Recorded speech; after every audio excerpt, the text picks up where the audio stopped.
Good morning. My name is Sam. I am an alcoholic and I'm also a son of recovery. Let's start out with the serenity prayer. Good and gracious God, grant me the serenity to accept the things I cannot change, the courage to change the things I can, and the wisdom to know the difference. Amen. So I'm reading through Living Sober and I'm on part 10, which is making use of telephone therapy. When we were first trying to achieve sobriety, many of us found ourselves taking a drink without planning to. Sometimes it seemed to happen practically without our knowing it. There was no conscious decision to drink. There was no real thought about possible consequences. We had not intended to set off an entire drinking episode. Now, we have learned that simply postponing that first drink, putting something else in its place, provides us with a chance to think about our drinking history, to think about the disease of alcoholism, and to think about the probable results of starting to drink. Fortunately, we can do more than just think about it, and we do. We telephone someone. When we stop drinking, we are told repeatedly to get AA people's phone numbers and instead of drinking, to phone these people. At first, the thought of telephoning a new acquaintance, someone we barely knew, seemed strange and most of us were reluctant. But the AAs, those with more non drinking days behind them than we had, kept suggesting it. They said they understood why we hesitated because they had felt the same way. Nevertheless, they said just try it at least once. And so, finally, thousands and thousands of us have. To our relief, it turned out to be an easy, pleasant experience. Best of all, it worked. Maybe the quickest way to understand this before you try it is to put yourself mentally in the place of the person being called. It is a rewarding and gratifying thing to be trusted that much. So the person receiving the call is almost invariably nice, even charming about it, not at all surprised, and even glad to hear from us. There's more. Lots of us have found that when we wanted to drink, we could telephone someone more experienced in sobriety than we were, and it was not even necessary to mention that we were thinking about drinking. That was often understood without a word, and it really did not matter what time we called, day or night. Sometimes, for no apparent reason, we found ourselves suddenly inexplicably undergoing an onslaught of anxiety, fear, terror, even panic, which made no sense. This happens to lots of human beings, and of course, not just to alcoholics.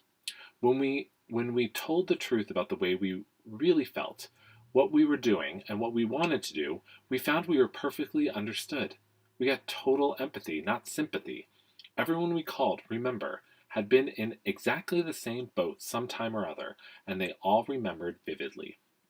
More frequently than that, only a few moments of conversation made our thought of a drink disappear. Sometimes we got practical, eye-opening information, or gentle, indirect guidance, or tough, direct, heart-to-heart advice. Sometimes we found ourselves laughing.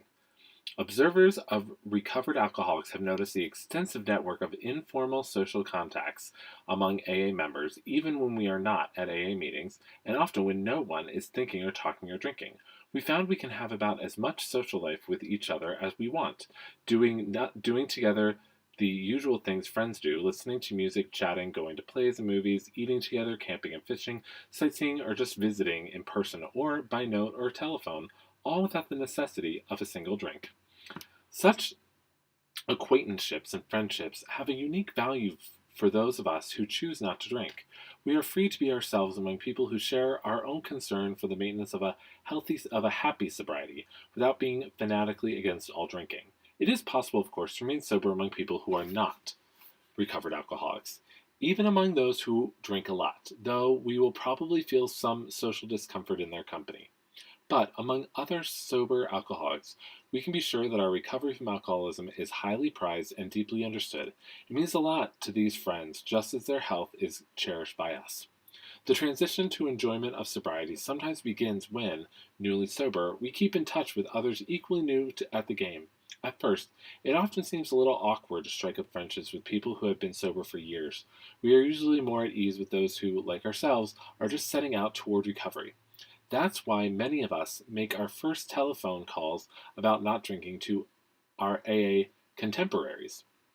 Telephone therapy works even when we don't know any individual to call. Since the number for AA is listed in practically every telephone directory in the United States and Canada, and in many other countries, it is easy simply to dial that number and instantly be in touch with someone who honestly understands at gut level. It may be a person we have never met, but the same genuine empathy is there. Reaching out through the internet can also help, making a connection with another alcoholic in your own hometown or perhaps halfway around the world. Once the first call is made, it is much, much easier to make another when it is needed. Finally, the need to talk away the desire for a drink virtually disappears for most of us. When it does, many of us find, however, that we have established the beneficial habit of occasionally friendly telephone visits, so we keep them up because we enjoy them. But that usually comes later. At first, telephone therapy is primarily for helping us stay sober.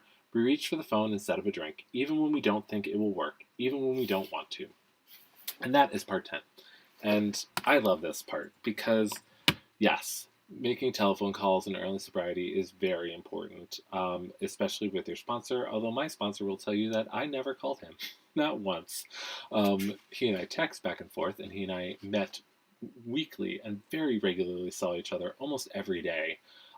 So there really wasn't a necessity to call because I saw him almost every day. But I did call other friends. I had many friends that I would call in sobriety and out of sobriety. And that is one of the best things about starting that. It's about communication. Remember, most of us, and me in particular, cut off communication with people and didn't know how to communicate very well with others. And so doing this also helps you practice that so that when you have to start calling friends and family, you do it more confidently and you enjoy it. And you know you're not drunk when you do it. I mean, I've heard even from my parents that they had phone calls from me that they were sure that I was drunk on. So not having that is a gift. And also, I love how this does point out the internet. As always, if you ever need someone, you can definitely reach out to me as well. You can send me a message or an email or anything, and I will respond as best as I can. So, with that, let's have a wonderful prayer. Tomorrow we're going to part 11, which is availing yourself of a sponsor.